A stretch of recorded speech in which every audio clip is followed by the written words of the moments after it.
Bismillahirrahmanirrahim.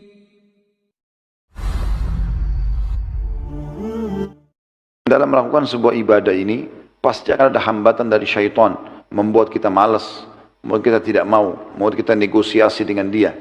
Saya pernah bahasakan, kalau masih ingat saya ingatkan lagi, kita sama syaitan ini ibaratnya seperti orang yang sedang di garis lari, garis start untuk lari. Kalau kita tetap di situ, tidak memulai lari kita, syaitan di sebelah kita juga tidak lari, karena dia musuh. Dia coba menjatuhkan ya semangat kita. Kamu nggak bisa, kamu pasti kalah, kamu begini, kamu begitu. Itu yang Nabi SAW bahasakan. Kalau seorang hamba terkaget tengah malam, kemudian malaikat pendampingnya akan mengatakan sholatlah, gitu kan. Maka pendampingnya dari syaitan akan mengatakan tidurlah, malam masih panjang. Dia selalu berusaha mendaunkan kita, menurunkan semangat kita untuk beribadah kepada Allah Subhanahu Wa Taala. Bagaimana caranya supaya selamat dari syaitan? Mulai dulu, mulai lari, walaupun dari pelan. Kalau kita mulai dari garis start, musuh kita untuk menggoda atau menjatuhkan semangat kita, dia harus minimal kecepatannya seperti kita, supaya kita bisa dengar godaannya, atau dia lebih cepat daripada kita. Apalagi kalau bapak ibu lari lebih kencang lagi, maka secara otomatis syaitan akan kewalahan untuk mengganggu orang seperti ini. Kalau teman-teman sudah komitmen, awal kita mau sholat di masjid kayaknya berat, lama-lama karena kita sudah rutinkan, pokoknya setiap azan komitmen saya mau sholat, berarti kita seperti seorang sudah mulai lari. Syaitan kewalahan untuk memberhentikan itu. Akhirnya dia pindah ke tahap yang setelahnya saja, membuat kurang khusyuk sholat. Karena ini sudah nggak bisa lagi diganggu sama dia. Kita sudah berlari dalam masalah sholat itu. Coba terapkan dalam semua ibadah kita. Maka Allah pun akan mendekatkan diri kepada kita sebagaimana hadis tadi menjelaskan. Jadi sedikit upaya, Allah akan balas dengan banyak. Hadis yang selanjutnya nomor 26, hadis sahih. Dari Syuraih, dia menuturkan, aku mendengarkan salah seorang sahabat Nabi alaihissalatu radhiyallahu anhu, sahabat Nabi tidak disebutkan namanya, didengarkan dari Nabi sallallahu alaihi wasallam, qala Allah taala ya ibna Adam kum ilayya amshi ilaik wamshi ilayya uharwil ilaik. Hadis ini sahih riwayat Ahmad. Allah taala berfirman, wahai anak Adam, bangkitlah menuju kepadaku. Ayo mulai dekatkan diri kepadaku. Mulai sholat malam, mulai berzikir, mulai berdoa, mulai membaca Quran, mulai dulu. Hai anak Adam, bangkitlah menuju kepadaku. Niscaya aku akan berjalan kepadamu. Kau baru berdiri, aku sudah berjalan kepadamu. Berjalanlah menuju kepadaku, niscaya aku akan berlari kepadamu. Jadi Allah lebih berikan banyak sekali manfaat-manfaat kepada hamba yang seperti ini. Mendekatkan diri kepada Allah itu nikmat teman-teman sekalian, nikmat sekali. Tapi tidak akan dirasakan kenikmatannya kalau teman-teman masih membuka pintu-pintu pelanggaran. Jadi yang paling pertama Allah angkat dari seorang hamba yang rajin ibadah, kalau dia berbuat maksiat, hilangnya kenikmatan ibadah itu. Jadi kalau teman-teman sudah mulai istighfar, bertobat kepada Allah, kemudian kita sholat malam, kalau teman-teman masih rasa, kok saya enggak khusyuk ya, masih ada dosanya. Coba istighfar, bertobat kepada Allah lagi, lanjutkan istighfar sampai 100 kali, mohon ampun kepada Allah, bersedekah niat supaya Allah maafkan kesalahan kita misalnya. Nanti sampai pada sebuah titik kita nikmati sekali sholat malam itu. Bangun tiba-tiba, kita enggak jadwalin pun jam 3 bangun. Rasanya ngantuknya hilang, semangat ingin sholat. Kalau kita terus kerjakan, tangkap sinyal itu, kita mulai sholat, mulai kita ibadah, maka nanti akan muncul ya, banyak ide di satu ibadah itu. Misalnya sholat malam, tiba-tiba muncul ide, tadinya kita cuma baca inna ataina wal asr tabat yada, kita mulai baca surah-surah lebih panjang. Nanti akhirnya terprogram, kalau sudah jalan sebulan, 6 bulan kita mulai baca, saya mau sejuz 1 malam deh.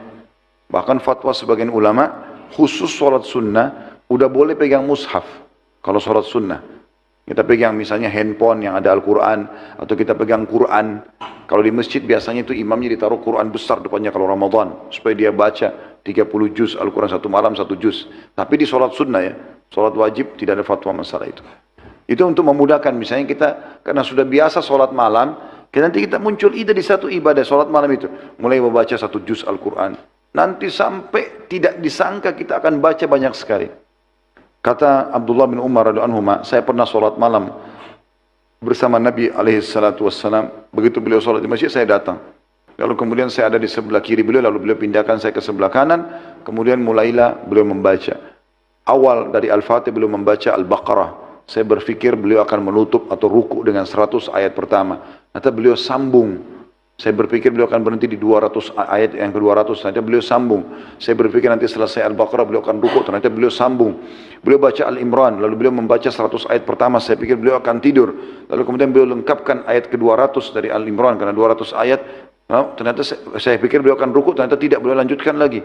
Terus beliau lanjutkan ayat-ayat surah An-Nisa, surah Al-Ma'idah, baru beliau rukuk, gitu kan. Bagaimana Nabi SAW bisa membaca sebanyak itu? Karena beliau memang sudah menjiwai ibadah itu. Sehingga tidak lagi terasa. Bahkan dalam sebuah athar disebutkan Uthman bin Affan radhiyallahu anhu itu mengkhatam 30 juz Al-Quran di rakaat terakhir witir. Yang biasa Bapak Ibu baca Qul Huwallahu Ahad itu.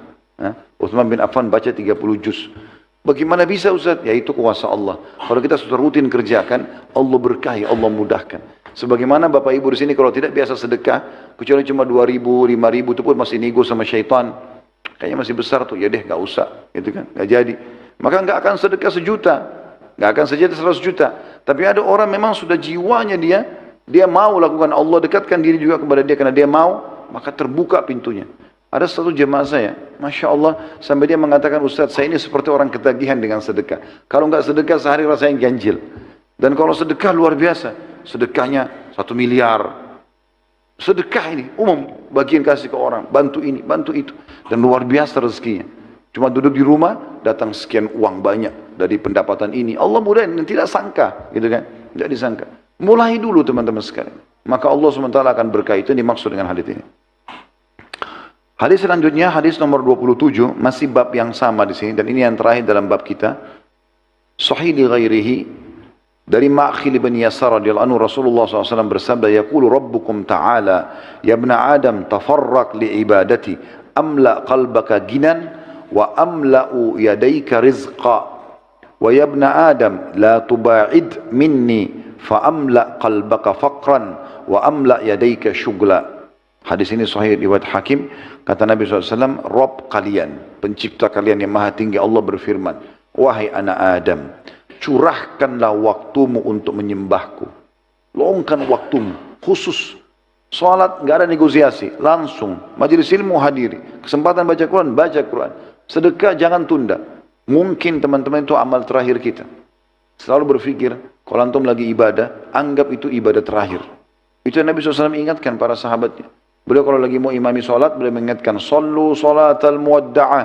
Salatlah seperti salat perpisahan. Anggap habis sholat kalian akan meninggal. Memang tidak ada jaminan. Maka jangan tunda-tunda amal soleh. Wahai anak Adam, kata Allah SWT, curahkan waktumu untuk menyembahku. Khususkan itu. Niscaya balasannya apa? Aku akan memenuhi hatimu dengan kecukupan. Dan memenuhi kedua tanganmu dengan rezeki. Terbuka pintu-pintu rezeki. Luangkan ibadah. Gitu kan? Saya berapa kali teman-teman terapkan itu. Pada saat lagi ada waktu kepepet, butuh ini, butuh itu, tapi belum sholat duha, sholat sunnah. Tidak, saya dahulukan Allah. Coba saya sholat walaupun 2 rakaat. Habis sholat, subhanallah, mudah saja urusan itu. Jadi kita dahulukan Allah SWT, Allah mudahkan urusan dunia kita ini. Mudah semuanya kok. Dan rezeki tidak disangka-sangka teman-teman. Allah SWT bukakan, ini jaminannya, 2 hal. Allah penuhi hati kita dengan kecukupan, selalu merasa cukup dan puas, dan juga Allah penuhi kedua tangan kita dengan rezeki. Sebaliknya, wahai anak Adam, janganlah menjauh dariku, sehingga aku akan memenuhi hatimu dengan kefakiran. Biar banyak fasilitasnya, kurang terus. Dan memenuhi tanganmu, kedua tanganmu dengan kesibukan. Artinya kau bekerja susah payah, tapi ternyata tidak akan bisa memberikan manfaat apa-apa. Enggak memberikan hasil yang maksimal. Padahal hanya dengan sedikit berusaha saja, Allah SWT sudah berikan kepada kita banyak sekali manfaat. Ya, seperti itulah.